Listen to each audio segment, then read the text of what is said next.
वीजे के लिए जा रहे हैं। अच्छा वीजे के लिए, मैं समझा अपने पास फ्लाइट है, कहाँ तो भी जाने का भी नहीं, दिया है। वीजे के लिए अच्छा जा रहे ठीक है, अल्लाह ताला आसानियाँ मुहैया फरमाए। हैं। देखिए मुसाफिर उसे कहते हैं जो 92 किलोमीटर अपनी रेगुलर रिहाइश से दूर हो, ठीक है। कितने किलोमीटर? 92 किलोमीटर।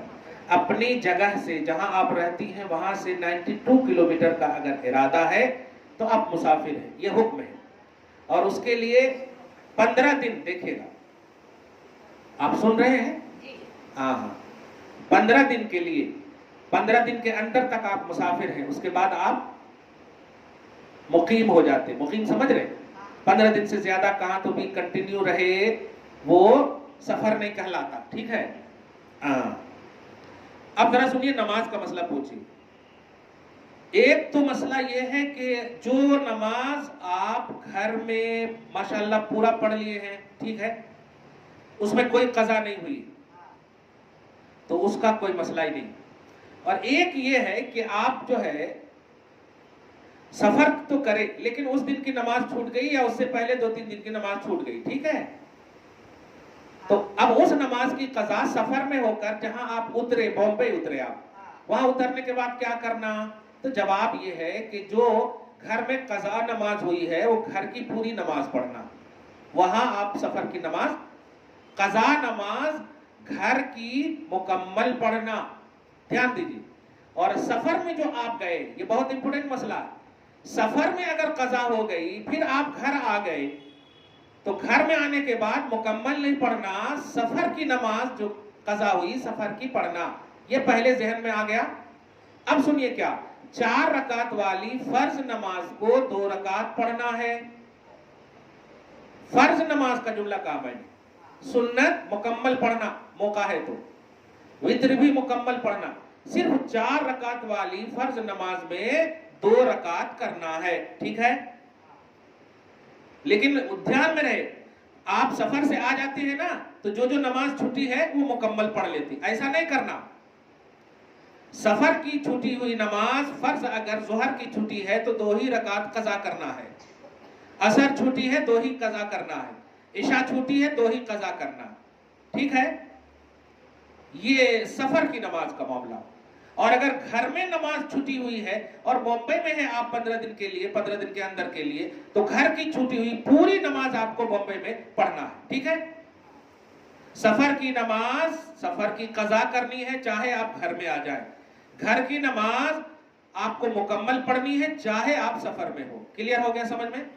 चलिए, और कुछ पूछना है? ट्रेन में नहीं पढ़ना नमाज? हाँ नहीं पढ़ना, ट्रेन में कैसे पढ़ना जी, वहां दिल को हाजिर करने की बात है, वहां तो धक धक धक धक धक धक धक धक करता रहता। और जानते हैं इसलिए भी नहीं पढ़ना कि वो टीटी के डर से लोग सोचते हैं कि टीटी के डर से पढ़ रहे हैं। हाँ जी, मैं ये देखा हूं, क्योंकि कई लोग बोल दिए हैं और मुसलमानों को तो ऐसे ही शक के निगाह से देखते हैं, लोग बोलने लगते हैं। मैं एक बार ऐसे पढ़ रहा था, बहुत सारे कमीने किस्म के लोग बोलने लगे, देखो ये लोग लगता है कि टिकट नहीं कटाए होंगे इसलिए ये लोग देखो बांध लिए। अब टीटी साहब को जबरदस्ती बुला करके ला करके बिठा दिया। अब मैं जल्दी जल्दी सलाम फेर करके, इससे पहले कि वो कुछ मांगता, मैं खुद अपने सदरी से निकाल के टिकट दे दिया। फिर उसके बाद कहा, साहेब इंसान पहले बनो, मजहब बाद में है, पहले इंसान बनो। सॉरी सर, सॉरी सॉरी की बात नहीं है, दिल जो दुखा दिए वो शीशा की तरह का, आईना की तरह का होता, वो आईना टूट गया एक बार तो नहीं जुड़ता। यही बात अगर आप इबादत कर रहे होंगे और मैं ऐसा सोचता तो क्या दिल पे गुजरता आपके? अरे हम भी मुसलमान होना बात की चीज है, वो मेरा मजहबी मामला है, लेकिन इंसान तो समझो आप। हमारा मजहब फ्रॉड और धोखा का हुक्म ही नहीं देता। कोई अगर करे तो वो गुनाह है, इस्लाम नहीं है। तो कहना यह है कि आप ट्रेन में इसलिए न पढ़ें कि आप कंफर्ट नहीं रहते वहां। लेकिन फिर भी ध्यान दो, अगर आपके पास फर्ज कीजिए कि अभी 2 घंटे का सफर है, ठीक है, और 4-5 जने हैं, ठीक है, एकदम एक मतलब बर्थ 4-5 बर्थ है, एक ही जगह सब लोग हैं, तो आप ऐसा करें कि वो नमाज जो है अगर पढ़ने की जगह है तो आप पढ़ लें, कम से कम फर्ज आप पढ़ लें। वजू अगर आपको पानी पाक मिल रहा है, वजू अगर आपको हो रहा है, यानी सब कुछ अवेलेबल है, तो आप पढ़ लें, ठीक है। पढ़ने के बाद ये पढ़ाई जो है, ये आप नमाज की कदर करने के लिए पढ़ रहे हैं कि ए अल्लाह, हम हर हाल में नमाज पढ़ना चाहते हैं, देख इस हाल में भी हमने नहीं छोड़ा। लेकिन जब फिर आप अपने होटल पहुंचे, अपनी जगह पे पहुंचे, तो वहां पर उसकी आप कज़ा यानी दोबारा उसको पढ़ लें। दो आपको सवाब मिलेगा, एक तो वक्त की कदर करने की बुनियाद पर, और एक रियल में कंफर्ट होकर नमाज पढ़ने की बुनियाद पर, ठीक है। जैसा बोगी हम पूरी करा रहे हैं? वो बोगी रहती नहीं, पूरी 6 आदमी की करा रहे, हाँ हाँ तो ऐसा पढ़ ले सकते हैं। हाँ, माशाल्लाह, वही कहा कि ऐसा डर और खौफ ना हो। ऐसा नहीं कि आप वो समोसे और आप यहाँ अल्लाह अकबर बोल रहे हैं, आप समझ रहे हैं ना। हाँ, यानी मजाक नहीं बनना इबादत का। हाँ जी। इत्तेफाकन अपन प्लेन में जा रहे समझो, देखो तो बाय चांस टाइम है तो प्लेन में पढ़ नहीं, प्लेन में तो नहीं पढ़ सकते, क्योंकि प्लेन के मुँह किधर की होती। हाँ, और मुतवज्जिहन इला जिहतिल काबा, प्लेन में जिहत फिक्स नहीं रहती, पॉइंट फिक्स नहीं रहता, किधर तो भी होता रहता। जी जी, शुक्रिया बहुत। और क्या है? चांदी नहीं है, सोने का क्या देना, 7.5 से ज्यादा है तो 7.5 तोले से ज्यादा है। हाँ, ये आजम पाशा साहब पूछ रहे हैं, ठीक है। 7.5 तोला से ज्यादा है तो पूरे सोने पर अगर साल गुजर गए हैं तो सबको काउंट करना और सबका 2.5% निकालना, ठीक है।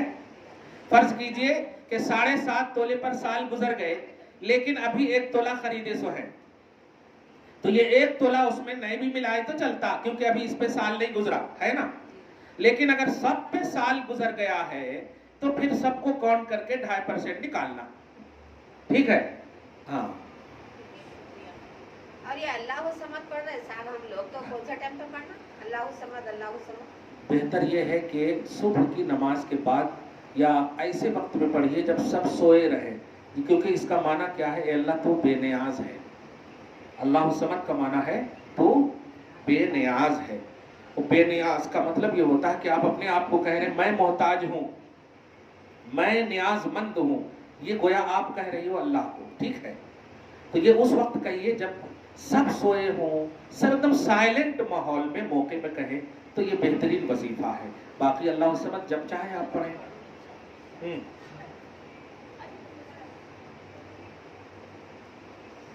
चलो पूछ लो।